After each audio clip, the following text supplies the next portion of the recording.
Salut YouTube, juste une petite vidéo pour t'informer qu'avec mon collègue Max, on vient de sortir un calculateur de vitesse de course gratuit disponible dès maintenant sur le site upsidestrength.com. Donc sans plus attendre, je vais te montrer exactement où le trouver et comment l'utiliser donc pour calculer toutes tes vitesses de course. Allez, c'est parti.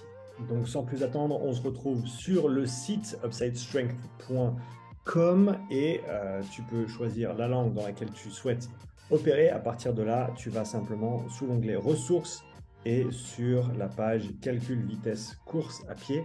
Et donc tu te retrouves sur cette page et à partir de là, tu auras accès à plusieurs calculateurs différents. Donc le premier ici te permet de calculer ton temps de course.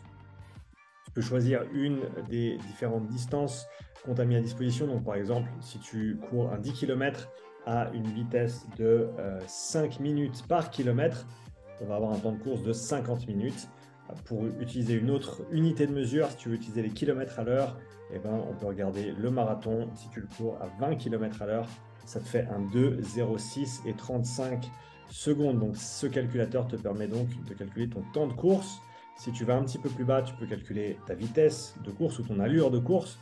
Donc disons que tu as un temps de course de 53 minutes, 53 heures. Non, on va laisser ça à 0.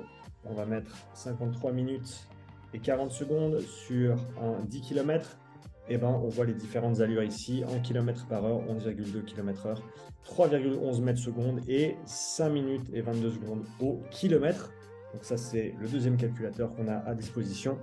Et le troisième, calculer sa distance de course. Donc si tu as un temps de course, par exemple 40 minutes de course et 34 secondes et que tu vas effectuer tout ça à un rythme de 4 minutes 30 au kilomètre, et ben tu vas parcourir un peu plus de 9 km et tu peux faire le calcul exactement, tu peux faire le même calcul mais avec des kilomètres à l'heure. Et donc j'ai créé cette ressource avec mon collègue Max. On a aussi des allures de course à pied sur les différents records du monde, une courbe de vitesse moyenne des records du monde sur les différentes distances. Donc intéressant de voir cette relation vitesse durée. On a aussi des informations supplémentaires fournies par Max lui-même, des temps de course sur 5 km, des références sur 10 km, semi-marathon, marathon également, un article que Max a écrit récemment sur les 6 erreurs à éviter pour les débutants en course à pied, donc n'hésite pas à aller lire cet article.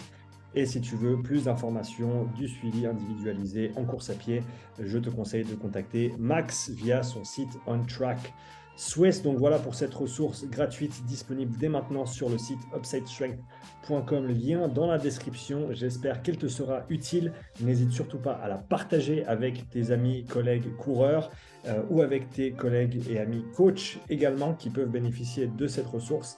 Si tu penses à d'autres calculateurs qu'on pourrait inclure sur cette page, n'hésite pas à nous en faire part. On a déjà pensé à des calculateurs pour ceux qui s'entraînent sur piste avec des temps aux 400 et aux 200 mètres. Donc ça va venir s'ajouter à cette liste d'outils. Mais n'hésite surtout pas à nous en faire part si tu as d'autres idées. Voilà, c'est tout pour aujourd'hui. N'hésite pas à laisser un petit commentaire si tu apprécies cette ressource. Ça nous aide toujours, bien sûr. Et je te dis à bientôt pour la prochaine vidéo.